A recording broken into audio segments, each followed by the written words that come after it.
I'm Laurie Blake. Welcome to the WrestleTalk news. On Fridays, we wear pink. Now, it's almost the end of the year, and 'tis the season for contracts to come up in AEW, as we've seen a bunch of talent, including AEW Originals, reach the end of their terms with the company. Now, the latest is another name that seems to be quietly bowing out rather than, slinging all the muck as they go. Now, eagle-eyed browsers noticed that the Bunny, one of the first women to join AEW in March 2019, quietly had her roster page removed. She'd previously sat between Taya Valkyrie and Thunder Rosa, and now look!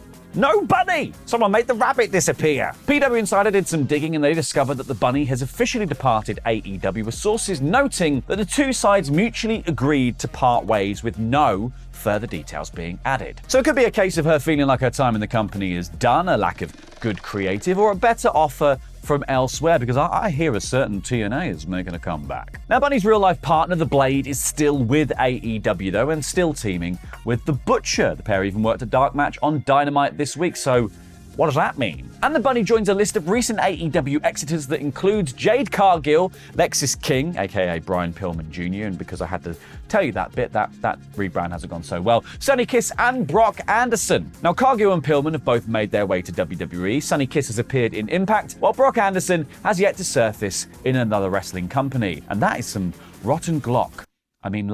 Now, I'm not saying this is the case, but there is a notion going around that AEW doesn't have space on its roster for all of these talents, or room to give them the creative and the storylines. It's kind of hard to buy into, as AEW has so much bloody television. And on top of that, it's got Ring of Honor, which is admittedly yet to still secure a TV deal. Not for lack of trying on the parts of TV execs, seemingly, as a new report from House of Wrestling claims that the CW, they have just signing up NXT for a 70% increased media rights deal, as well as nabbing the NWA, apparently made some overtures Tony Khan about Ring of Honor. The report said that a high-level CW exec, probably Arrow himself, no doubt, approached Khan at the LA Forum in 2022 about the possibility of bringing Ring of Honor to the network. However, Khan reportedly didn't pursue the talks, as he doesn't want to entertain new deals for ROH until the AEW television rights are in play in 2024. Khan is also said to believe that by waiting, he will have more options and leverage in the marketplace. Of course, on the flip side, Khan might also find himself in a world in which he's trying to hawk wrestling and people are like,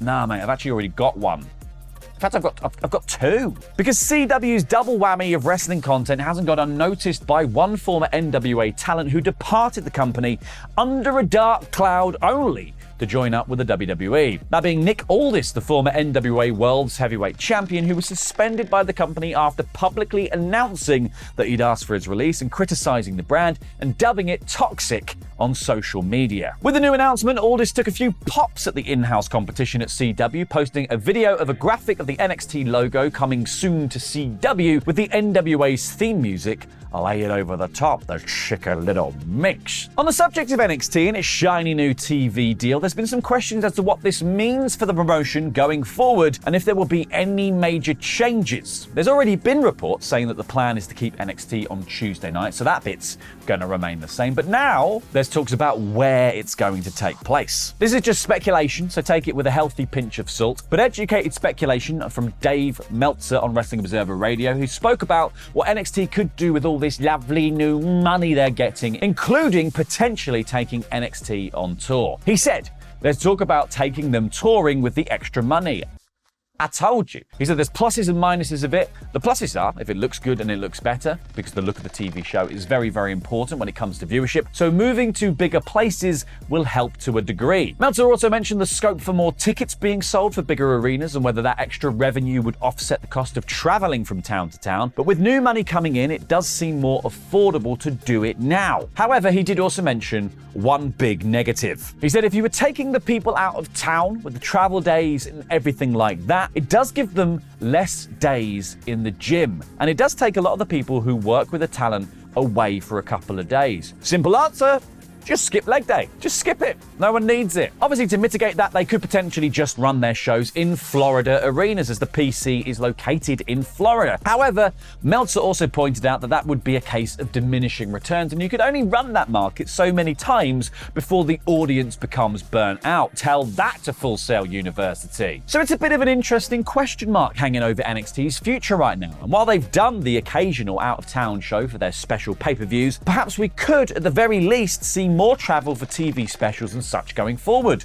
We're just going to have to wait and see. But while NXT may be staying put on Tuesday night, things aren't so set in stone for SmackDown with their new TV deal with the USA Network. Because here's the thing, after the deal was originally announced, reports indicated that there weren't any plans for SmackDown to move from the Friday night slot that it currently has on Fox. However, that may be about to change. Thanks once again to more Dave Meltzer speculation. Pinch of salt. Little pinch of salt, healthy pinch of salt, but it's educated salt.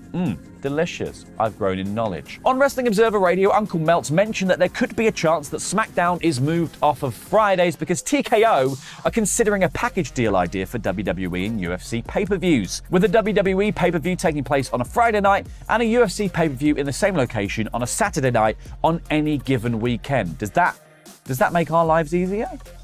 That might make our lives easier. That, of course, wouldn't leave room for SmackDown on Friday nights anymore, so it would most likely get shifted to another day, perhaps back to its old Thursday night slot. That would make our lives easier. Meanwhile, in the ongoing Vince and TKO saga of who's really got the power here, following on from TKO's new SEC filing listing Vince McMahon's presence on the board of directors as a risk factor, as well as the allegations against him, it seems old Vinny M has decided to just sort of sell off a lot of his shares of TKO stock. 8,400,000 of them, that is. That's a buttload of stock. But that only equates to about 30% of his company's shares. In the company's filing, they note that the most recently reported stock price was $84.60 per share, which has dropped a little to just over $80 per share, according to Brandon Thurston of WrestleNomics. But even so, if all of those shares get sold, that is roughly $700 million that Vinnie Mac is taking home to the bank. That's going to buy you a lot of moustache wax. TKO itself can buy some of those shares back, and it intends to, noting in the same filing that they have interest to purchase $10 million worth of it back, as well as Ari Emanuel, the CEO, and Mark Shapiro, the president and COO,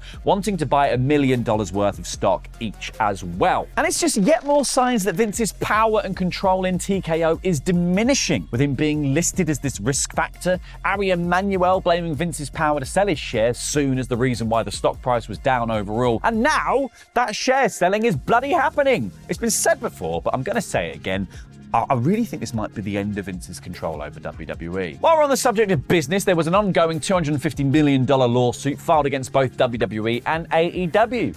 Did you know about that? The lawsuit was filed for plagiarism, market damages, product damages, personal damages, and financial damages by Anthony Dwayne Wilson. Now, you might be thinking, wow, that sounds very serious. What's going on here? That is until you read the filing itself, which has now been dismissed 3 months after it was filed. And here is just a snippet. WWE and AEW are still using infringing works of mine, claiming they created these things and are not crediting me or paying for them. These things have cost me fans and income. I'm a writer and professional wrestler. My creative works are my livelihood. I'm seeking control of AEW and removal of stolen works, a public apology, and a financial settlement for damages. My works and career will see until I retire. WWE board chair, WWE stock for freelance work, and business tactics of mine. Return all ships and plunder. So he wants control of AEW. I think he might have seen one too many wrestling storylines. He also wants to return all ships and plunder.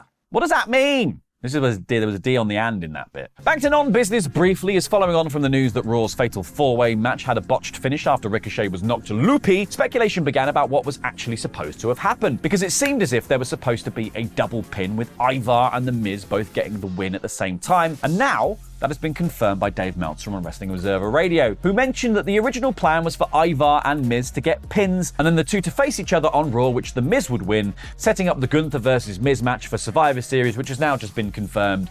Anywho, so it all worked out in the end. And finally today, some congratulations go out to Carmella and Corey Graves, who have welcomed their new baby boy into the world. The pair, whose real names are Leah Vandale and Matthew Polinsky, shared the first photo of their new son on Instagram, who's named Dimitri Paul Polinsky. Once again, congratulations to Carmella and Corey, and welcome to the world, Dimitri. That is a nice way to end the news on a Friday. Happy bloody Friday, folks. And if you want to watch more from us, click the video over there to watch the new episode of No Holds Barred, where we're playing Just One with special guests Michael Blimmin Oku and Nina Flippin Samuels. Go check it out.